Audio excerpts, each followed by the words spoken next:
Hi, I'm Dr. Jim, and or Dr. G, or whatever's comfortable for you and the rest of the world. Beverly Hills Shrink. We've been sitting around here for a while, and I'm doing the podcast because there's a lot of stuff going on right now in the world, a lot of stress that we're all feeling and exhibiting. And so we thought we'd do some podcasting to kind of address some of those issues. Um, yep, I do need to put the glasses on for that. Sorry. Um, so I'd like to help you help yourselves, and I'd like to figure out how we can do some of these things that everybody keeps talking about how today, we want to be back to normal. It's not going to be normal. There's always going to be something new and different going on now. When we stop, if we are lucky enough to get the things stopped with the COVID, things are going to be different. We've changed things. Many of us are working out of our homes that we weren't working out of before. I'm sitting here in my personal office rather than my office in Beverly Hills, even though I'm still paying the rent over there.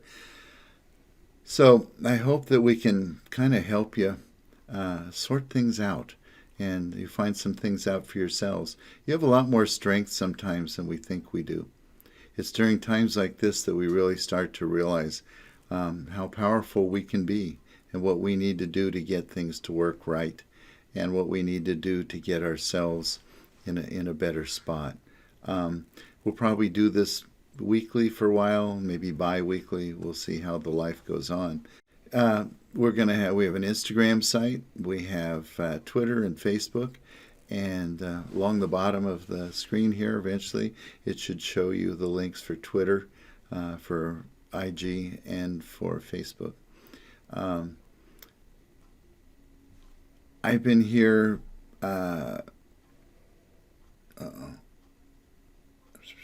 Okay.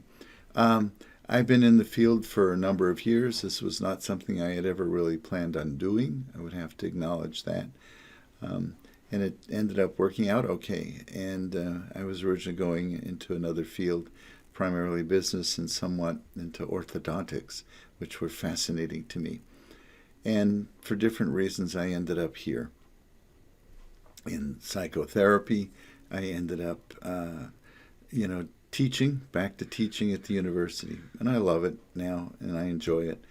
And I'm getting towards the end of the run, and so I want to do some more things and share some more time with people.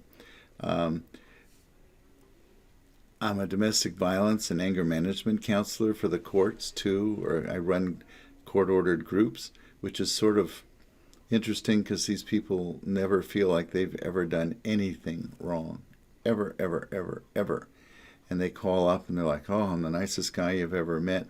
It's not my fault, it's her fault. Or as they put it, it's the bitch's fault. It's the cop's fault, it's the law's fault. I didn't do anything wrong. And when you meet me, you'll know that I'm a great person. And I'm like, okay, but it still was your reaction to the person. You made some mistakes and you should have realized you'd reached your limit. Anger management, the same sort of thing. Being in beautiful downtown Beverly Hills, as Johnny Carson used to talk about, beautiful downtown Burbank, we do have to realize that I'm not dealing with the regular criminals. We're dealing with attorneys in my groups. I've got doctors, we've got entertainment people, and we have common folks like you, myself, and the rest of the world too. But what you start realizing in the group, which was brought up the other night in my group, somebody came up and said, wow, it's kind of interesting that I'm sitting in the group now, and I realize that these people in here, some of them have lots of money, some of them have lots of things going on, and they're here too, so it's not just me. And I'm like, yep, that's part of group process, is to realize what's going on. As I say, I've been a shrink there for a while. I've worked hard with a number of people in entertainment. I feel successful with a lot of things without being arrogant. I try to be humble about what I've done and what I've accomplished.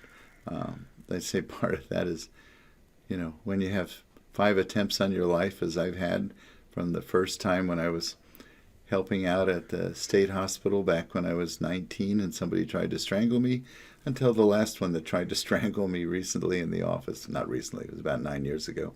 But I've had 2 strangulations, one attempt with a gun, one attempt to blow my car up, and one that wasn't sure what he was going to do.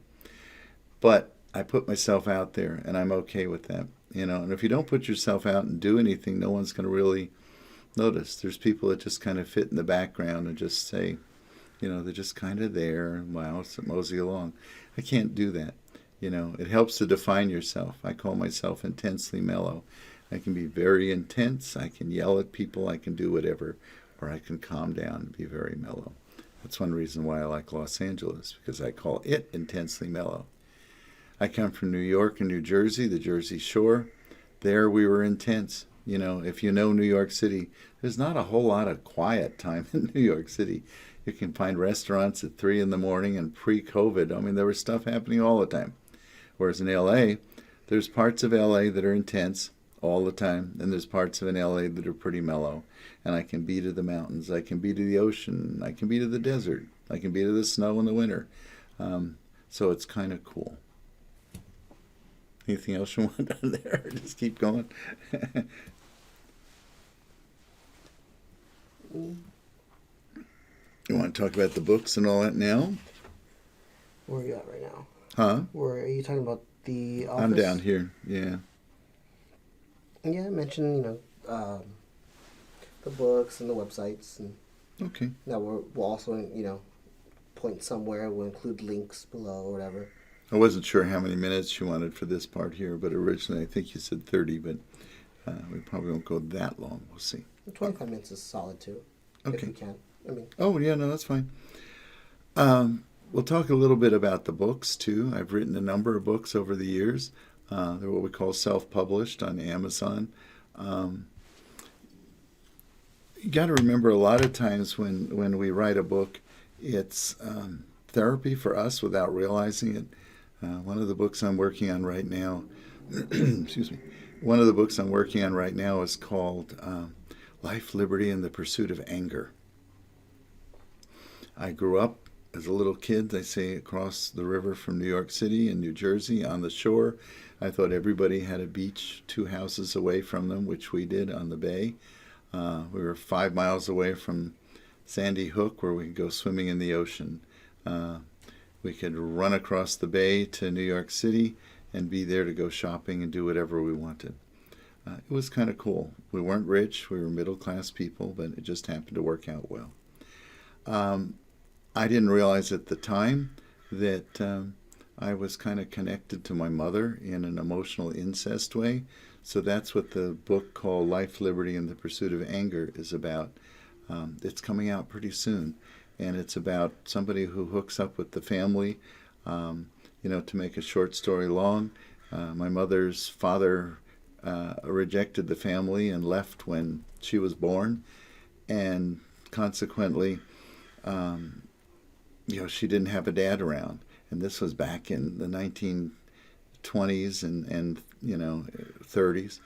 And she would write him, like, little girls are pretty good about writing Christmas cards and drawing pictures for Dad. And, because he was paying the bills and he was, palimony, doing the palimony routine. But he had moved out west to Long Beach, and they were still in New Jersey. So she would write these things and write these beautiful little cards and send them for Christmas and birthdays and whatever. And when she was about 19, she got a family relative. And you remember, this was back in the 20s and early 30s. People were not adult until they were 21. Now we're 18 and 20 and adults. But she finally got one of her relatives, a cousin, to hop in the car and drive all the way to Long Beach.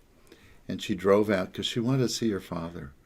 And she had this great fantasy of what her father was like, and that she knew he was just missing her and couldn't wait for her to arrive, okay? So she gets out to Long Beach with her cousin. They drive up to the house because she had the address because of the palimony, and that's where she'd been sending all those cards and that for all those years. And she walks up to the door and knock, knock, knock. And he opens the door. And she said, "Hi." She said, his name was Bill. And she said, "I'm your daughter. I'm your daughter, Marion. I'm the one that's been sending you all the Christmas cards and the little notes. I'm so happy to see you. And he took one look at her and he said, get away. You are dead in my life. I have had nothing to do with you except to pay that asshole mother of yours to take care of you all these years. When you're 21, you're done. I'm done with you, and I never want to hear about you. And you either leave right now or I'm going to call the police. Maybe you're not all therapists, so you may not have figured out. She was shocked. But yeah, she was upset. She was devastated to go 3,000 miles to see her father and be treated that way. So she eventually worked her way back to New Jersey to her mom's. And Freud sometimes is more right than other times. And this would be one of those where I would have to acknowledge that nature and nurture has a lot to do with things, as Freud always talked about. So what does she do? She marries a man who's a bit older than she. That is in my father, okay? My father was mature. My father was basically a Mensa type guy. He did a lot of stuff in World War II for the Army Air Corps and things like that. They were 15 years age difference, but he was a very mature, very mellow person. His idea of a fun evening, other than drinking sometimes, was to read a book. My mother tried out for the Rockettes and had danced around New York City and done all sorts of things. And hell, as far as I know, she was still roller skating when she was 70. All right. So she was perky, attractive, and he was a handsome gentleman, and very reserved. So what did she do? She basically married a father. Maybe not her father, but a father. And I can tell you, growing up, the two of them had some of the most horrible fights that had a lot to do with more dad and daughter, than it did husband and wife. And then she had a child, as in me. And now she had something that, as she put it often, I had a child so that I could have something to love and that would love me forever. When I was teaching school for a while and was working at the junior high school, I got shaken one day with this young girl who was about 13 or 14, and she was fooling around with this other kid, and he was 15, and they were playing around in the playground. And I called her in. I said, Karen. I said, I was acting principal often, and I said, do me a favor. I said, be careful. I said, you do know that you could get pregnant, and you're taking some chances with him. And she started crying, and she said, yes, I know it. But she said, if I had a kid, I'd have something that I could love forever and ever, and it would love me forever. And I thought, oh my God, I've heard that before, and many other times in other people over time. So the book that I wrote is kind of heavy duty for me. It's about how you go through life, and it took a while for me to find the liberty. I didn't divorce my mother until I was 34 and realized that, you know what? I need to move away from this. I really, really, really do. And so I divorced my mother and moved on onto my own life at that time. It was pretty cool, but it was scary.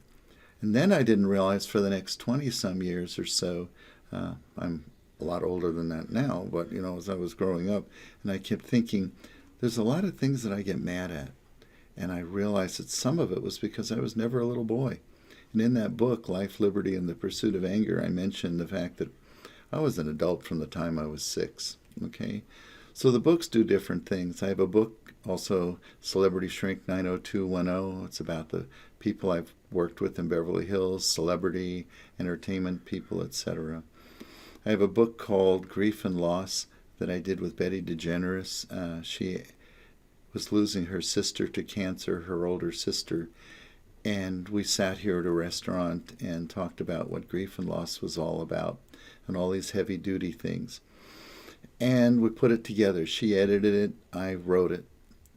She also had asked me primarily because she knew that one of my first jobs in 1985 was I got involved with the AIDS testing site in LA that eventually fed a lot of information to the CDC and the Fauci and other group back on the East Coast, who were trying to figure out where the coronavirus called HIV, originally called HTLV3, where it was coming from, how people were getting it, what was going on. So we really did a lot of testing. New York City was about 85 to 90% positive in the gay and lesbian community.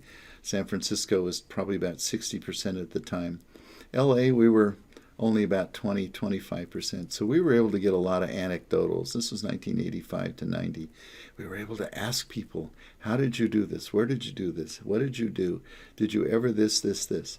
And just as I'm feeling some PTSD during the COVID times, where I'm sitting here frustrated because we're not 100% sure where this is going, how everybody gets it, whatever, we were in that spot. When I first started working at the clinic, we were actually not sure where that COVID virus was coming from. We all wore masks. We had people coming in that were wearing plastic trash bags because they were, over their heads with holes cut for their eyes because they didn't want anybody to see them. They didn't want to get any viruses. We were under the impression at that point that you could get AIDS, the coronavirus at that time, by tears, by sweat, by kissing, that was everywhere. I first started working at the clinic, the AIDS clinic in Hollywood there on Highland Avenue. Many people know that place. We actually went through, about 50,000 test results when I was working there, the three of us that were doing it. I was there for 5.5 years. But when I first started, because we didn't know, as I said, that's where the PTSD hits me, is that people were assuming that, that the virus was available in saliva and tears, in sneezing, you name it. They would come into the clinic to test, and there were people with, trash bags over them with little eyes open to protect themselves. We had people coming in throwing acid at our clerks. We had a number of bomb threats, but we didn't know. And we're in that same sort of spot with COVID. There's some big differences. The difference with the AIDS thing was we were able to figure out that it was strictly in the white cells of blood and semen. So it was not the problem that the COVID virus is, that it's in everywhere. And it's very disturbing, very difficult. But, so, my friend Betty and I, I dealt with telling, I'm sitting there as close as we are probably on the camera talking to you now, where I'm sitting there with somebody coming in. One of my roughest ones was a Saturday afternoon where a lady comes in with her 4-year-old kid and the little child sitting over on the side. Sweet little kid, everything's fine. He's perky, and he got a transfusion at birth that had the virus in it, and the AIDS virus. And, his tests were bad, things were rough, and mom's like, is he going to be okay? And I'm like, no. In those days, we didn't have any medications. We didn't have anything to prolong things, basically. And the poor kid might have 6 months, and that's it. And then I got to tell a 38-year-old drug addict that I knew from a rocker club up on Sunset that he was fine, even though he had track marks on his arms like mad, I kind of learned about I'm not God. One of the things I teach in my anger management groups and that is you have to realize you're mortal. Then you're mortal, I'm mortal, we're all mortal. We have to realize that. And I can only do so much. I would have loved to have been able to trade that test result for that one to that one so that the mom could go home with their kid and everything was going to be fine. But it wasn't. And sure enough, he was gone in about 7 months. She called me. Got another book about the grief and loss book is available on audio, and it's also Kindle and in hardback. Then I've got another one, 9 Steps to a Better Life. Teaching at the university, I have young people around. I'm learning a lot more about childhood. This goes back, again, to my Life, Liberty, and Pursuit of Anger one. I'm enjoying my youth more. It's never too late, by the way, for a happy childhood. Remember that. And for those of us that didn't have one, I had grandparents that were My grandfathers were dead. My two grandmothers, the one grandmother, um, had what they called hardening of the arteries to the brain in those days, but today it'd be Alzheimer's. She didn't know who the hell I was. That was my mother's mother. And then the other grandmother I had pushed me off her knee when I was 5. You know, all these years later, I'm sitting there remembering that, but I remember her pushing me off and saying, "No, you have blue eyes. My side of the family doesn't. They're all brown eyes, so get away." Like, oh man. So I didn't have grandparents. I didn't have aunts and uncles except for one uncle that I loved dearly, but he died when I was 12. And then my aunt, I didn't see her a lot for the next 50 years until I ran back into her, um, when I was, gosh, in my 60s, okay, and she just died last year at 100. Um, we bring things with us. It's what makes the books work and whatever. And so the grief and loss book, we were able to do a great job on that, I think, and deal with feelings. There's no answer to get over your grief and loss real quickly other than process it out and feel it. The 9 Steps to a Better Life book, they say part of my thing there is, there's things you need to do. Part of it is to become your own healthy parent. Make the decisions inside of you that, are based on good decisions and good ways of doing things. And that's very, very, very important. That's why it took me a long time to finally decide that I needed to divorce my mother. It was like, okay, I've got to move on. I've got to move out of here, which I did. And I'm happy. And then I got involved with the teaching with the students.